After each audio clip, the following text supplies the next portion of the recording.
On this edition of Sports Show, we talk about LeBron James' step back and how much Kevin Durant is contending with him. Also, Jim Irsay and the Colts get in trouble. And welcome to Sports Show episode number 4 with you. So a lot has happened ever since our last Sports Show, but we're just going to go ahead and pretend like that we've been doing it this whole time. Just kidding. Alright, so welcome back to Sports Show, ladies and gentlemen. The big storylines to this afternoon, as of March 17, 2014 at 5:46 p.m. Eastern Time here in our headquarters in Guyton, Georgia. Colts owner Jim Irsay was arrested while being charged with 4 felony counts, along with driving under intoxication and also having possession of a controlled substance. Irsay apparently has had problem with addiction since a long time ago, and Adam Schefter reports that this will be big for the league and that the league may, especially Roger Goodell, will come down hard on Mr. Irsay. And of course, Colts are my favorite team, but hey, I'm just going to have to deal with it, right?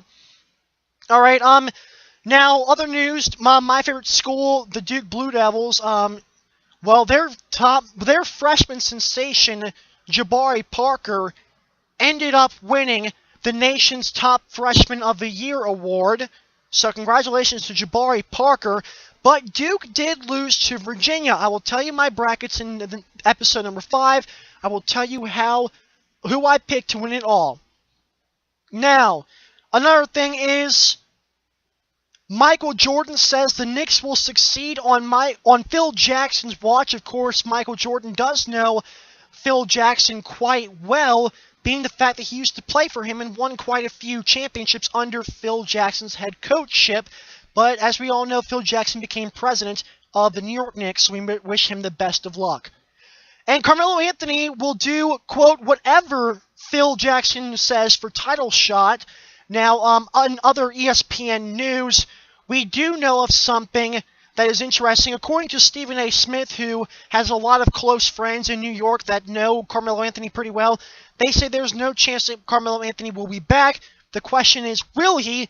Well, Stephen A. Smith says he holds out hope, but for now, it seems like it's not going to happen. And he said he loves me some Melo. Alright, the Dallas Cowboys have added ex-Browns quarterback, I believe it's Jason Whedon. Let's see, I forgot his first name. Brandon Whedon, the former Browns quarterback who, as we know, stunk up the joint. He is signed with the Dallas Cowboys. Darrelle Revis, on joining the New England Patriots, he said, I just wanted to win. And as we know, Revis is in jeopardy of becoming the underdog in cornerback rankings, as Richard Sherman was recently a Super Bowl champion, made some clutch game plays in the past, leading to that win. In other news, Jim Harbaugh does push-ups with a walrus. Don't really know why that's on SportsCenter, but hey, oh well. And apparently, Teddy Bridgewater says, I had a great day, but according to ESPN scouts, they said he took a step back. Look on the SportsCenter app. It is a free app. I got it from the App Store via Apple, and you should check that out. I haven't even seen the video, but apparently he took a step back. But according to Teddy, he had a great day. The Warriors and the Trailblazers squared off last night as of March 16th. On Sunday, March 16th, we know that the Warriors came back in that one after being down by 18. Warriors backcourt, Klay Thompson and Stephen Curry lived and died by the threes, and that's what Stephen A. Smith via ESPN First Take said this morning. Stephen A. Smith says, and I quote, Stephen Curry is a superstar, but unfortunately, they live and die by the three-point range, end quote. So the question is, can the Warriors do great this season? Well, we're not going to know until the playoffs come about, but they are threatening the Trailblazers for that number 6 seed. Miami Heat took out the Rockets last night behind Ray Allen's big 14-point fourth quarter. LeBron James scored 24 points. 8 rebounds and 7 assists, I believe. And Dwayne Wade played well as Chris Bosh, but Ray Allen was the standout as the Heat beat the Rockets 113-104 in Miami. Next up, currently a score going on right now. Let me just check this out. That's kind of weird. Apparently, tonight, the Miami Heat are squaring off against the Cleveland Cavaliers. Miami Heat are 45-19. Cavaliers are 26-41. LeBron, of course, racing for MVP. And not only MVP, but also Defensive Player of the Year. The Thunder, who are 48-18, will take on the Chicago Bulls. The Chicago Bulls, 37-29 for them. That's tonight at 8 o'clock on ESPN. I do not know where that Heat and Cavaliers game will be on. Probably on Sun Sports, if you ask me.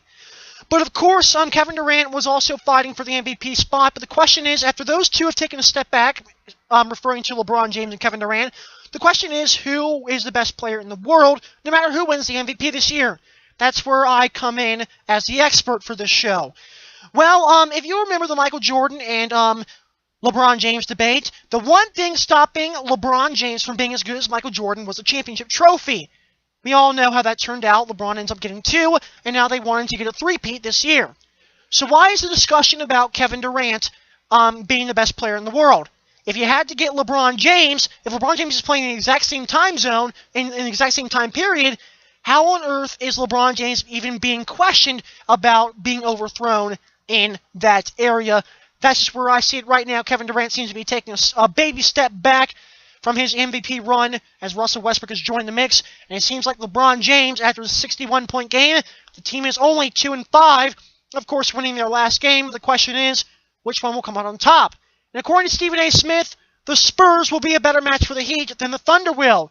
He said after what he saw in Miami as the Heat demolished the Thunder, the question is, are the Thunder really that good? We'll have to see from there. And we'll have to see from here on out as well. Also, the Boston Red Sox shaved their beards. Wow. Anyways, guys, see you later. Sports Show Episode 5. See you guys later. Peace out.